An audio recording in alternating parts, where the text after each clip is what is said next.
નમસ્કાર સાથીઓ, હું રત્નાબેન વોરા.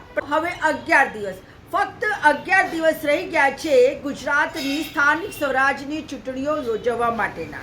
હવે મારે આજે અપીલ કરવી છે મારા મુસ્લિમ સમાજના ભાઈ બહેનો અને મતદાતાઓને. સાથીઓ, તમારી પાસે ઘણી બધી પાર્ટીઓના લોકો ખેસ પહેરીને ટોપી પહેરીને આવશે. તેમાં મીમ પાર્ટીના ઉમેદવારો હોઈ શકે છે, આમ આદમી પાર્ટીના ઉમેદવારો હોઈ શકે છે, કદાચ સમાજવાદી પાર્ટીના ઉમેદવારો હોઈ શકે છે. એવા ઘણા બધા ઉમેદવારો તમારી પાસે આવશે, તમને બતાવશે કે એ જ તમારા રહેનુમા છે અને જો તમે એમને વોટ કરશો તો તમારા માટે કામ કરશે. પરંતુ મારું અહીંયા કહેવાનું છે કે જીતશે તો કામ કરશે ને, તો અહીંયા જીતવાનું તો કોઈ શક્યતા છે જ નહીં. આ લોકોને ભાજપ તરફથી ઊભા કરવામાં આવે છે. આ બધા લોકો, પછી તે ઓવેસી સાહેબની મીમ પાર્ટી હોય કે પછી આમ આદમી પાર્ટી હોય કે અન્ય નાના મોટા પક્ષો કે અપક્ષો હોય, એ બધાને ભાજપ જ ઊભા રાખે છે જેથી કરીને કોંગ્રેસના વોટો વેચાઈ જાય. તો મારે મારા સમાજ એટલે કે મુસ્લિમ સમાજને કહેવું છે કે યાદ કરો 2002ના દંગા. એની અંદર 2000થી વધારે મુસ્લિમોને મોતના ઘાટ ઉતારી દેવામાં આવ્યા હતા, જીવતા સળગાવી દેવામાં આવ્યા હતા, તેમના ઘર બાર બધું લૂંટી લઈને સળગાવી દેવામાં આવ્યું હતું. ઇવન બહેનો સાથે બળાત્કાર કરવામાં આવ્યા હતા, સામૂહિક બળાત્કાર કરવામાં આવ્યા. તો શું તમે આ ભૂલી જશો? બીજો યાદ કરાવો કે જ્યારથી કેન્દ્રમાં મોદીની સરકાર આવી છે ત્યારથી મોબ લિન્ચિંગના કેસો કેટલા બધા વધી ગયા છે.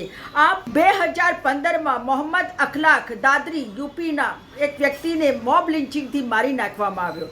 એ જ રીતે 2017માં પહેલું ખાનને મોબ લિન્ચિંગ કરીને મારી નાખવામાં આવ્યો. એ જ રીતે તરપેશ અંસારી ઉપર ચોરીનું ઇલ્ઝામ લગાવીને એને પણ મોબ લિન્ચિંગ કરીને મારી નાખવામાં આવ્યો. એટલું જ નહીં, ગમે ત્યારે પણ તમે ટ્રેનમાં, રસ્તામાં, ગમે ત્યાં જાઓ છો તો ત્યારે તમારી સાથે શું થઈ જાય એ કંઈ ખબર નથી પડતી.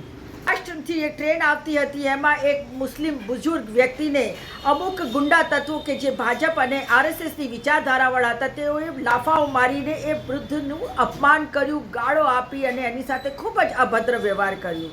2024માં એક 27 વર્ષનો મુસ્લિમ યુવક મુંબઈથી ઉત્તર પ્રદેશે વ્યાપારી હતો, એ જતો હતો ત્યારે અમુક ગુંડા તત્વો કે જે ભારતીય જનતા પાર્ટીની માનસિકતાવાળાઓ છે તેઓએ એની દાઢી કાપી કાઢી, એનું માથું મુંડન કરી દીધું.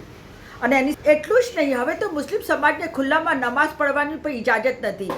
તેઓને પોતાના ઘરની અંદર ઇજાજત નથી, પોતાના ધાબા ઉપર નમાઝ પઢવાની ઇજાજત નથી.